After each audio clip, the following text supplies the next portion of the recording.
चंद्रबाबू नायडू जी,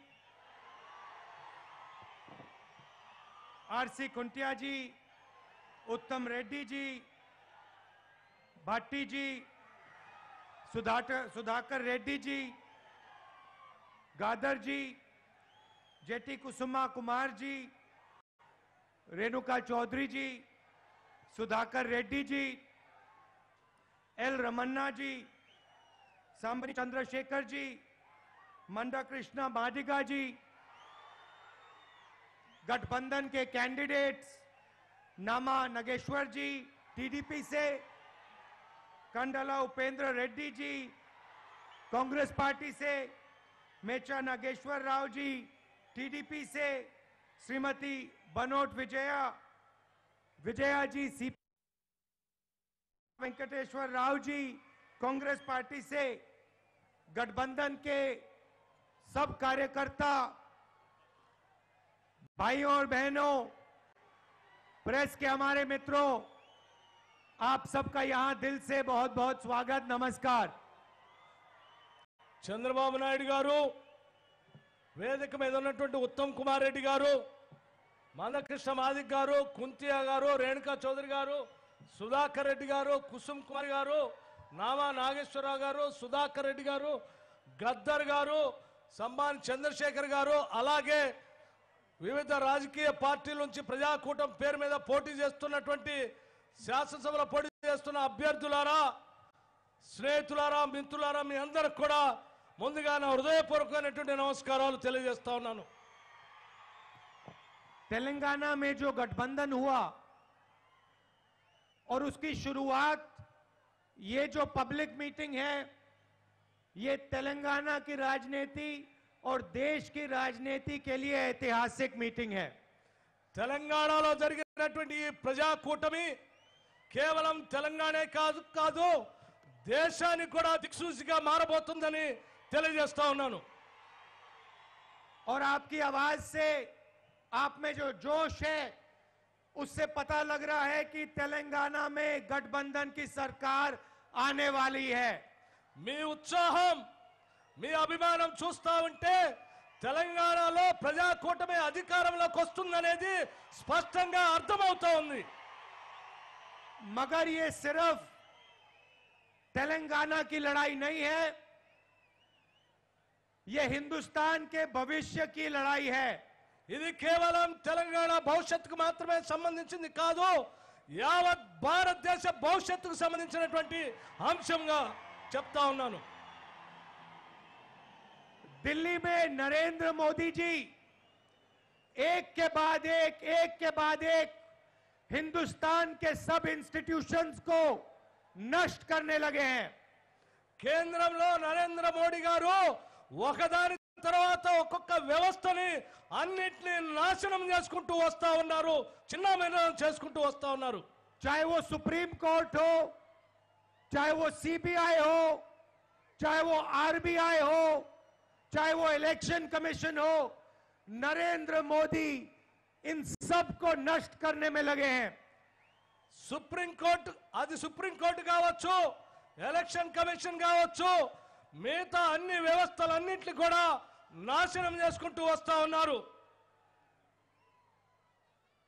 तेलंगाना में एक तरफ केसीआर जी का परिवार और दूसरी तरफ तेलंगाना की पूरी जनता, किसान, युवा, महिलाएं, छोटे दुकानदार, सब के सब खड़े हैं।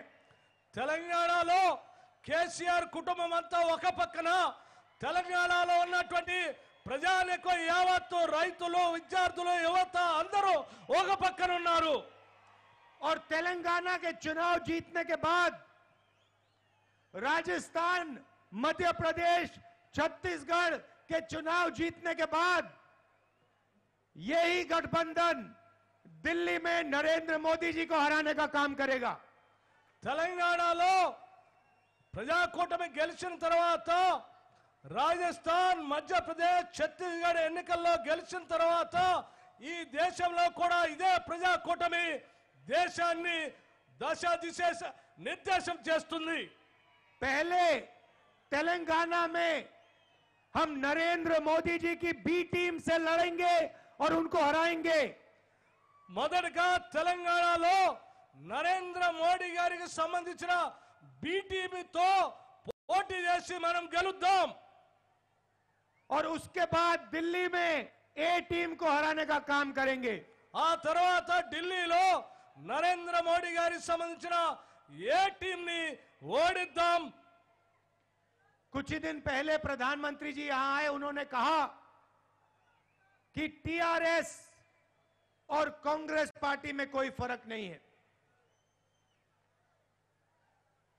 కొద్ది రోజుల ముందు నరేంద్ర మోడీ గారు వచ్చారు, కాంగ్రెస్ పార్టీకి టీఆర్ఎస్ కి ఏమీ తేడా లేదని చెప్పారు।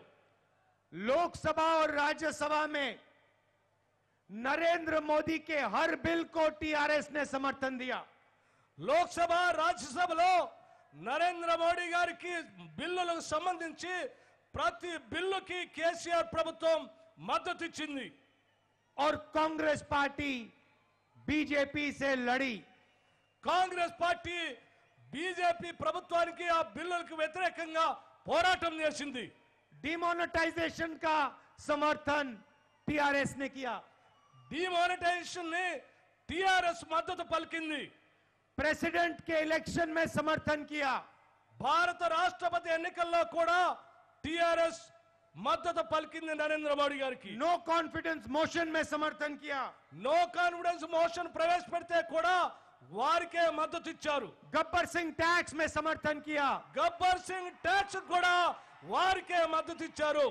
और कांग्रेस पार्टी बीजेपी से लड़ती रही। కాంగ్రెస్ పార్టీ వీటన్నిటికీ వ్యతిరేకంగా బీజేపీకి వ్యతిరేకంగా పోరాటం చేస్తూనే వచ్చింది। भाइयों और बहनों, टीआरएस बीजेपी को मदद करने में लगी है। సోదర సోదరి మల్లారా, టిఆర్ఎస్ పార్టీ భారతీయ జనతా పార్టీకి మద్దతు ఇస్తూ వస్తూ ఉంది, అదే చేస్తూ ఉంది। और टीआरएस और एमआईएम दोनों चाहते हैं कि नरेंद्र मोदी जी फिर से चुनाव जीतें। టిఆర్ఎస్ ఎంఐఎం ఇద్దరు కూడా అనుకుంటున్నారు మరొకసారి నరేంద్ర మోడీ భారతీయ జనతా పార్టీ గెలవాలని కోరుకుంటున్నారు।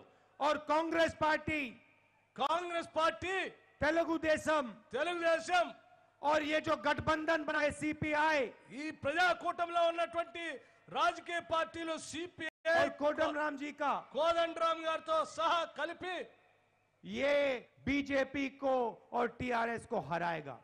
ఈ భారతీయ జనతా పార్టీ కూటమిలో ఉన్నటువంటి టిఆర్ఎస్ ని ఓడిద్దామని చాలా స్పష్టంగా చెప్తా ఉన్నాం।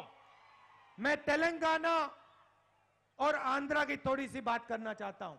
తెలంగాణ గురించి ఆంధ్ర గురించి నేను కొద్దిగా మీతో మాట్లాడదలుచుకున్నాను। जब तेलंगाना बना तो तेलंगाना से वायदे हुए थे और आंध्रा से भी वायदे हुए थे। అప్పుడు తెలంగాణ రాష్ట్రం ఏర్పడినప్పుడు విభజన చట్టం సందర్భంలో తెలంగాణకు కొన్ని హామీలు, ఆంధ్రాకి కొన్ని హామీలు ఇవ్వటం జరిగింది।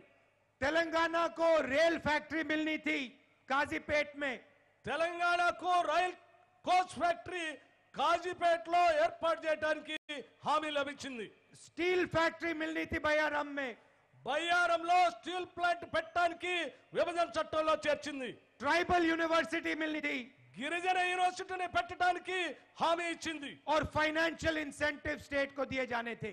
రాష్ట్రానికి ఆర్థిక పరమైనటువంటి హామీలు కూడా ఇవ్వటానికి అందులో పొందుపరచడం జరిగింది। और दूसरी तरफ आंध्र प्रदेश को वायदा किया गया था कि उनको स्पेशल पैकेज दिया जाएगा। మరొక పక్కన ఆంధ్రప్రదేశ్ రాష్ట్రానికి స్పెషల్ స్టేటస్ ఇవ్వాలని కూడా నిర్ణయం చేయడం జరిగింది। कांग्रेस पार्टी चाहती है కాంగ్రెస్ పార్టీ కోరుకుంటుంది कि जो भी वायदे तेलंगाना और आंध्रा के साथ किए गए थे वो सब के सब पूरे किए जाएं। కాంగ్రెస్ పార్టీ కోరుకుంటుంది విభజన చట్టం ప్రకారం ఈ రెండు రాష్ట్రాలకు ఇచ్చినటువంటి హామీలన్నింటినీ అమలు జరగాలని, అమలు చేయాలని। नरेंद्र मोदी जी ने ये वायदे पूरे नहीं किए हैं। నరేంద్ర మోడీ గారు ఈ చట్టాన్ని ఉల్లంఘించి ఏమీ చేయలేదు। ना आंध्रा ना तेलंगाना के वायदे।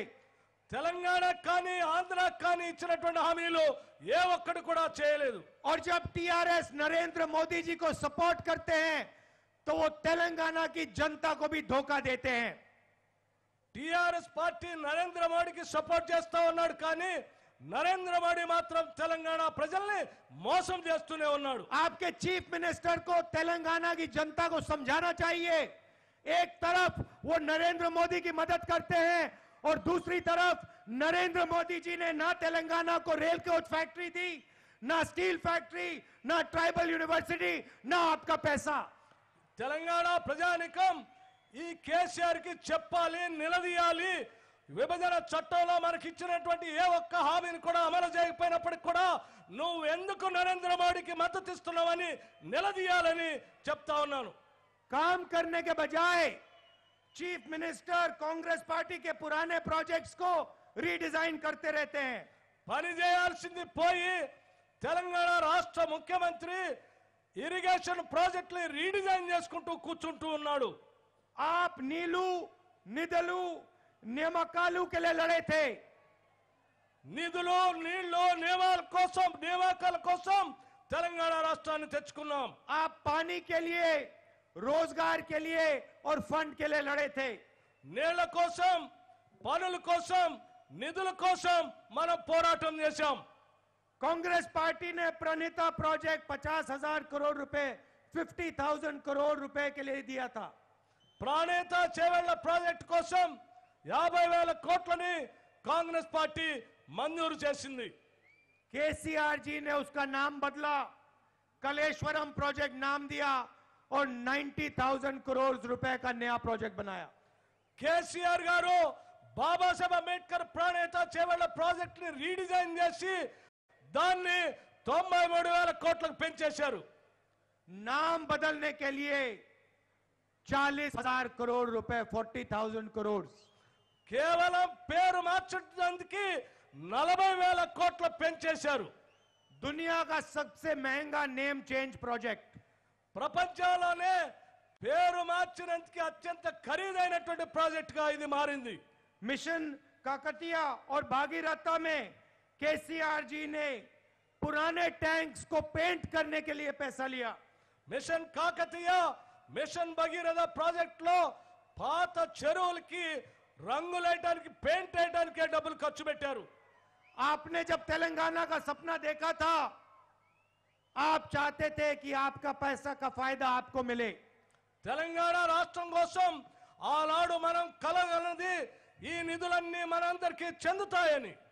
पहले आप 17,000 करोड़ रुपए के सरप्लस में थे, 17,000 करोड़. మొదటిగా మనం ఈ రాష్ట్రాన్ని అందుబాటులోకి ఇచ్చినప్పుడు, విభజన చట్టం ద్వారా రాష్ట్రాన్ని ఇచ్చినప్పుడు 17,000 కోట్ల రూపాయల నిధులు మిగులు బడ్జెట్ తో అప్పచెప్పాం. आज तेलंगाना पर कर्ज 2 लाख करोड़ रुपए का है, 2 लाख करोड़. ఈ రోజు తెలంగాణ మీద 2 లక్షల కోట్ల అప్పు ఉన్నది. हर परिवार पे 2 लाख रुपए का कर्जा है. ప్రతి కుటుంబం పైన 2 లక్షల రూపాయల అప్పు ఉన్నది. तेलंगाना के हर व्यक्ति पे 60,000 रुपए का कर्जा है. ప్రతి తెలంగాణ వ్యక్తి పైన 60,000 కోట్ల రూపాయలు అప్పు ఉన్నది. एक तरफ तेलंगाना की जनता कर्जे में जाती जा रही है और दूसरी तरफ एक परिवार को पूरा का पूरा फायदा केसीआर के पुत्र का की आमदनी 400 गुना बढ़ती है. ఒక పక్కన తెలంగాణ ప్రజలకు అందరూ కూడా అప్పుల బారిన పడుతూ ఉన్నారు. మరొక పక్కన కేసీఆర్ కుటుంబం మాత్రం అద్భుతంగా ఎదుగుతా ఉన్నది. तेलंगाना का पूरा पैसा केसीआर के मित्रों को, उनके परिवार को दिया जाता है. తెలంగాణకు సంబంధించిన నిధులన్నీ ఖజానా అంతా కూడా కేసీఆర్ కుటుంబానికి, ఆయన స్నేహితులకు మాత్రమే చెందుతూ వస్తా ఉన్నాయి. मोदी जी ने वायदा किया था 2 करोड़ युवाओं को 1 साल में रोजगार देने का. మోదీ గారు హామీ ఇచ్చారు 2 లక్షల కోట్లు ఈ రాష్ట్రానికి ఇస్తామని. केसीआर जी ने 1 लाख युवाओं को रोजगार देने की बात की थी. కేసీఆర్ గారు 1 లక్ష ఉద్యోగాలు ఈ రాష్ట్ర యువతకి ఇస్తానని మాటిచ్చారు. तेलंगाना के युवाओं ने अपना खून पसीना दिया. मैं आपसे पूछना चाहता हूं, मोदी जी ने, केसीआर जी ने कितने युवाओं को रोजगार दिया है? తెలంగాణ యువత వారి చెమటని స్వేదాన్ని చిందించింది. కానీ కేసీఆర్ గాని మోడీ గారు కానీ ఒక్క ఉద్యోగం కూడా ఇవ్వలేదు. सिर्फ एक ధర ఇవ్వకుండానే వారి భూములు లాక్కుంటూ ఉన్నారు. सरकार को लैंड माफिया चलाता है. సర్కారు ఈ రోజు తెలంగాణ ప్రభుత్వం ఈ రోజు ఒక ల్యాండ్ మాఫియా లాగా తయారైంది. और केसीआर ने तेलंगाना के किसानों का कर्जा माफ कैसे किया आप जानते हो. అలాగే మీ అందరికీ తెలియంది కాదు, కేసీఆర్ గారు రుణమాఫీ అని చెప్పినటువంటి ఆ 1,00,000 రూపాయలు ఏ రకంగా మాఫీ చేశారో 4 దఫాలుగా మీకు తెలిసిందే.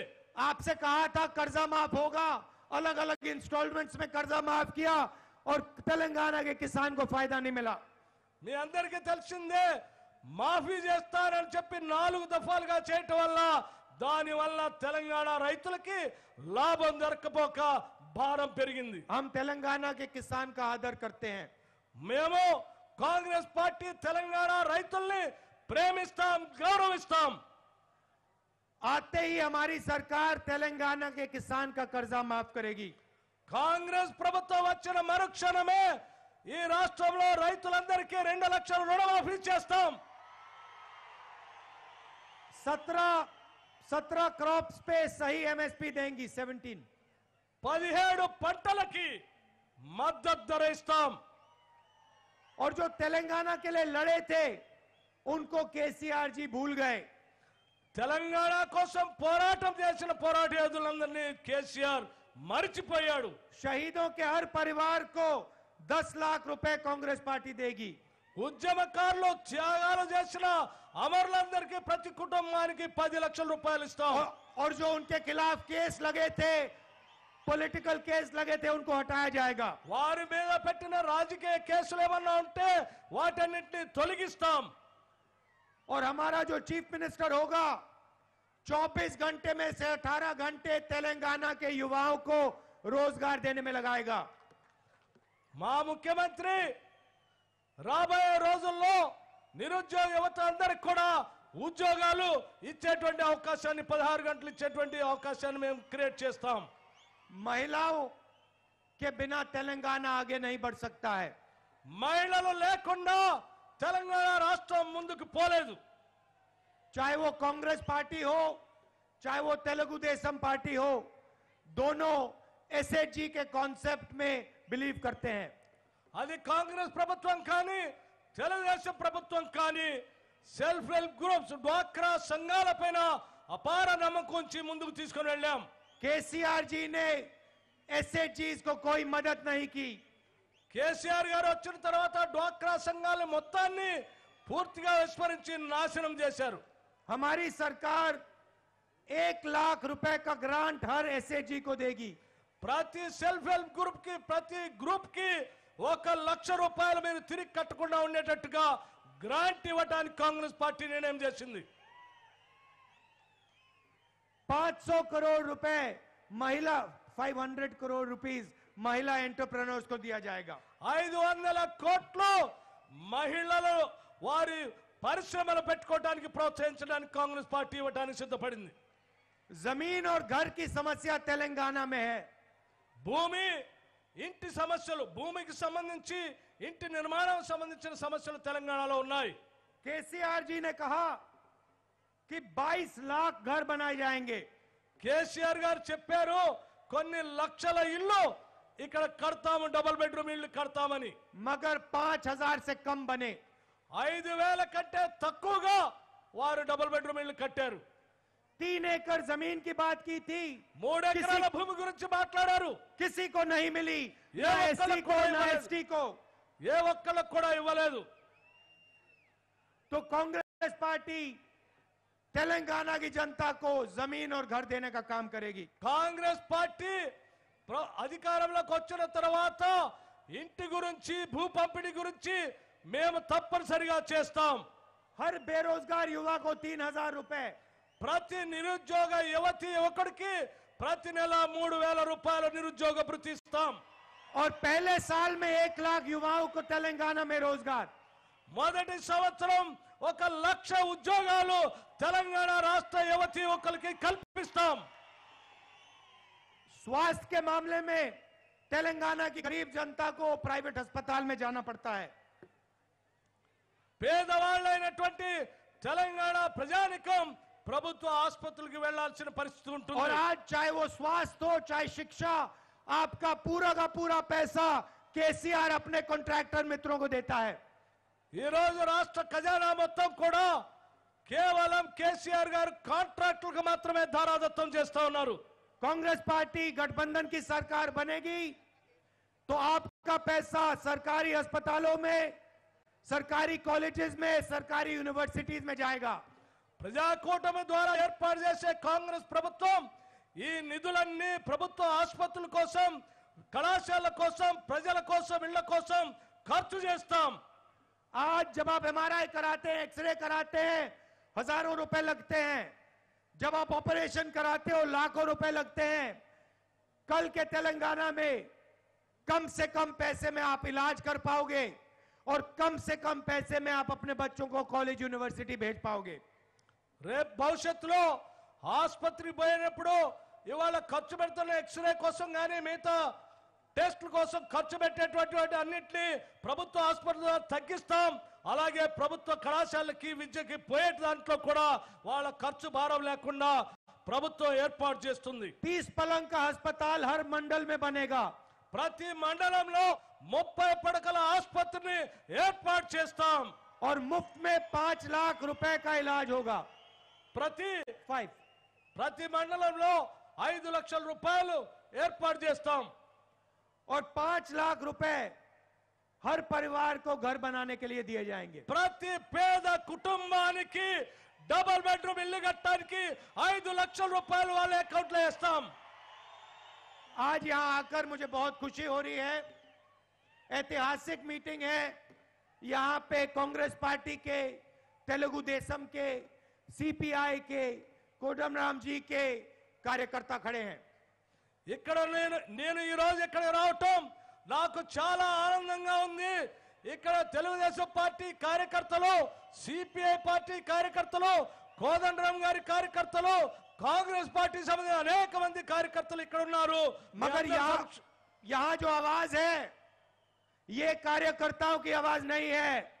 ये तेलंगाना की गरीब जनता की, किसान की, मजदूर की, युवाओं की आवाज है। ఇక్కడ మీరు ఇచ్చేటువంటి మీ గొంతుక, మీ గుండె చప్పుడులో మీ గొంతుక ఇది కేవలం మీ ఒక్కళ్ళదే కాదు, ఈ రాష్ట్రంలో ఉన్నటువంటి రైతులది, యువతది, మహిళది, అందరి గొంతుగా మీరు ఇక్కడ వినిపిస్తా ఉన్నారు మీ ఉత్సాహాన్ని. मैं तेलुगु देशम, सीपीआई, बाकी पार्टी के नेताओं को धन्यवाद करना चाहता हूं कि वो यहां आए, इस मीटिंग में आए और मिलकर हम सब टीआरएस को तेलंगाना में हराने का काम करेंगे और आपके लिए एक सरकार बनाएंगे जो गरीबों की, कमजोरों की सरकार हो। నేను ఇక్కడికి వచ్చినటువంటి తెలుగుదేశం పార్టీ వారిని, సిపిఐ పార్టీ వారిని, మిగతా ప్రజాకూటమి రాజకీయ పార్టీల నాయకుల్ని, కార్యకర్తలందరినీ అభినందిస్తా ఉన్నాను. రేపొద్దున ప్రజాప్రభుత్వం ఏర్పాటు చేద్దాం. ప్రజల కోసం పని చేసే ప్రజాప్రభుత్వాన్ని ఏర్పాటు చేద్దామని మాటిస్తా ఉన్నాను. हर पोलिंग बूथ पे मिलकर हर पार्टी का कार्यकर्ता खड़ा होगा। हम सब मिलकर टीआरएस को तेलंगाना में हराएंगे। ప్రతి బూత్ దగ్గర అన్ని రాజకీయ ప్రజాకూటమి నాయకులు, కార్యకర్తలు అందరూ నిలబడి ఈ ప్రజాకూటమిని గెలిపిద్దాం, టిఆర్ఎస్ పార్టీని ఓడిద్దాం. और एक होकर सबकी सब पार्टी लड़ेंगी और टीआरएस को हराएंगी। మనం అందరం ఏకమై టిఆర్ఎస్ పార్టీని ఓడిద్దాం. आप सबका दिल से बहुत बहुत धन्यवाद। आप दूर दूर से आए, इसके लिए धन्यवाद, नमस्कार, जय हिंद, जय तेलंगाना। మీ అందరికీ నా హృదయపూర్వకమైనటువంటి ధన్యవాదాలు, నమస్కారాలు తెలియజేస్తా ఉన్నాను.